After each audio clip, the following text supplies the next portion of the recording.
तुम उनको, तुमने सच बतलाया है। पर रानी की आंखें खोलो, अब समय दूसरा आया है।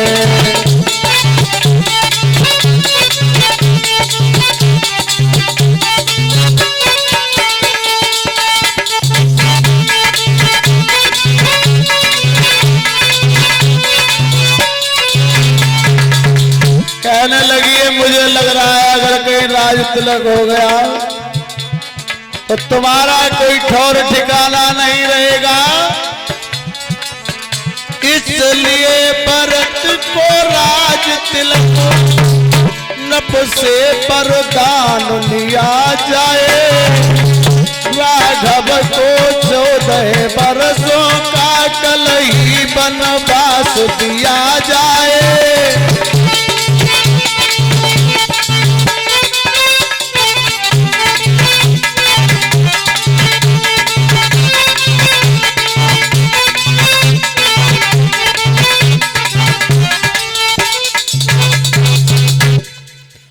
कहने लगी है तुमने अपना मान लिया राम को। अरे सौतेला बेटा सौतेला होता है, तुम्हारी आज समझ में नहीं आएगा, जब उसका राज तिलक हो जाएगा तब तुम्हारे समझ में आएगा। भगवत प्रेमियों, रानी सोचने लगी सही कह रही है दासी। उसके बाद इधर मंत्रा उल्टा जादू डाल करके चली गई और कोप भवन में कैकेयी चली गई।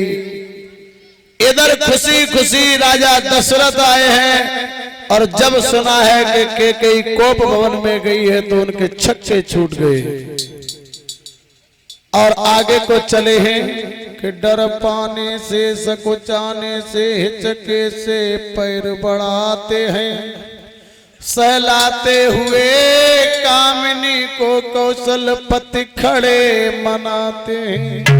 और क्या बोले, प्रियतमे शोक संताप तजो, प्रियतमे शोक संताप तजो, ये कोप कराल बेस त्यागो। कहने पहनो सिंगार करो, जो मांगो सो हंस के मांगो।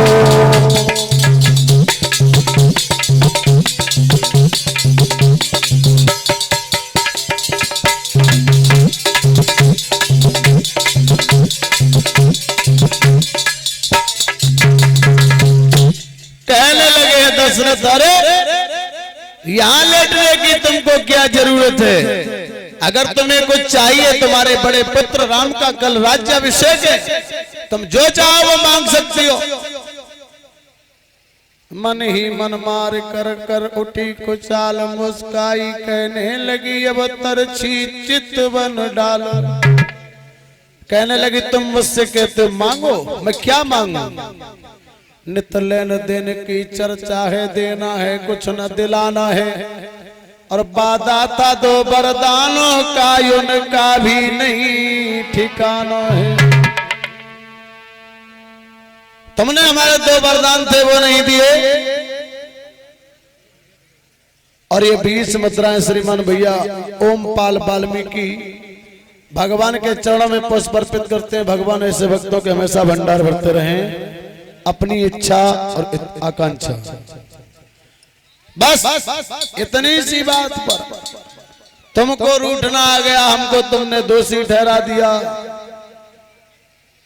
तुम अपनी जो हमारे पास धरोहर रखी है अपना उधार वापस ले लो। 2 नहीं, 2 के बदले मुझसे 4 वरदान ले लो। तुमको इसकी क्या जरूरत पड़ी है स्वांग रचाने की? जब कसम दी है, राम की कसम खा जाते हैं। संक्षिप्त में कथा लेकर के चलते हैं। भागवत में रामायण तो वैसे ही 1 महीने में पूरी नहीं होगी। अब सब प्रकार से हो गया और रानी को विश्वास,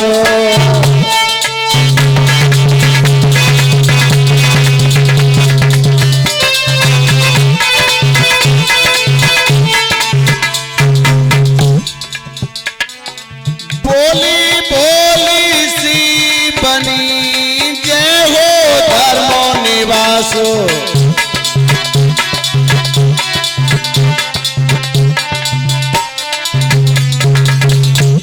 रिंकू पिंकू सौरभ ये तीनों भाई वाल्मीकि जी भगवान के चरणों में पुष्प अर्पित किया है। अब कहने लगी है कि मुझे विश्वास हो गया जो मैं मांगूंगी वही पाऊंगी। प्रणधारी प्राणनाथ स्वामी अब आन बचन की कीजिएगा। पहला पर यही चाहती हूं ये राज भरत को दीजिएगा। और दूसरा वचन जो मांग रही हूं कलेजा थाम लो। दीजिए दूसरे जीवन धन ये पर प्रसाद दासी पाए। राज के बल कल ही से राम 14 वर्ष को वनवासी बन जाए। सुना जैसे ही सुना सर को पकड़ लिया महाराजा दशरथ ने और पछाड़ खा करके गिर जाते हैं जैसे कि कोई पेड़ गिर गया हो। कुछ धीरज धर करके उठे नरेश। गज गामिन नागिन बन गया धर कामिन का वेश। कहने लगे हैं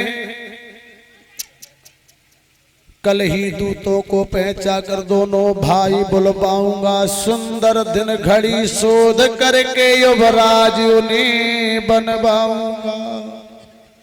और दिक्कत हो करके बोले हैं पर प्राण प्रिय कर दया तनिक।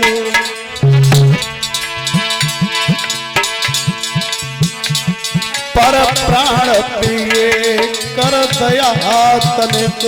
रघुकुल का दीपक बुझा न दे।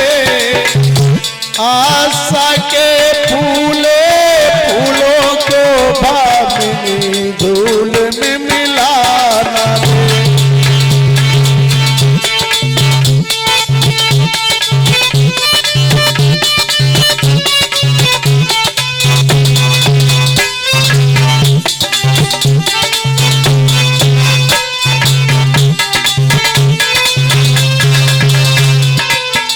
कैकेयी ने कहा है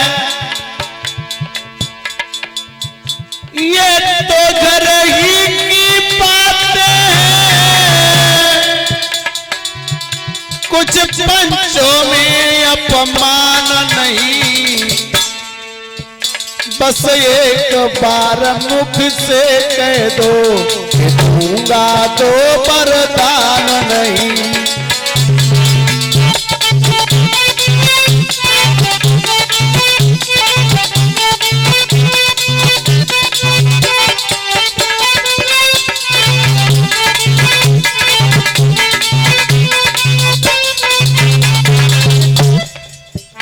सुनकर के दशरथ बोले के सावधान नहीं है तू आज।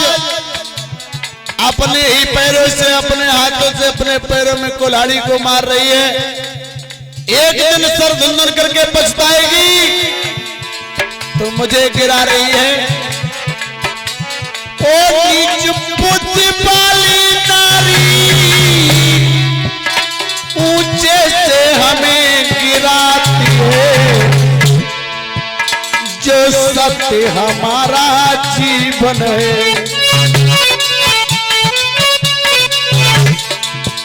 जो सत्य हमारा जीवन है अब उससे हमें डिगाती है।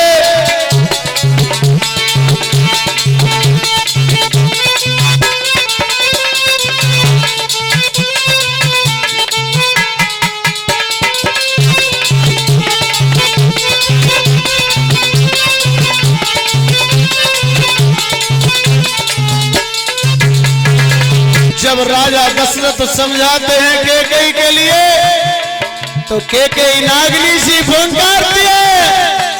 कहती है राजन तुम होश में नहीं हो। मेरे 2 वरदान देने के बाद आज तुमको इतनी खुशबला है। और ये मुझे तो मेरे 2 वरदान में चाहिए तो भाई पहले में बेटा भरत को राज और दूसरे में राम को 14 वर्ष का वनवास। बोलो देते हो या नहीं देते हो? सिंहनी की तरह गरज रही है। दशरथ की ऐसी हालत है कि जैसे मानो एक शेर के सामने गाय खड़ी हो। दशरथ जी कांपते हैं और कहने लगे, बोले हैं रानी से दशरथ, मांग ले मात ये हाजिर है। मेरे सर को मांग ले मात ये हाजिर है। हंस कर तू अभी उतार तुझे, पर श्री राम की जुदाई में मत तड़पा कर तू मार मुझे।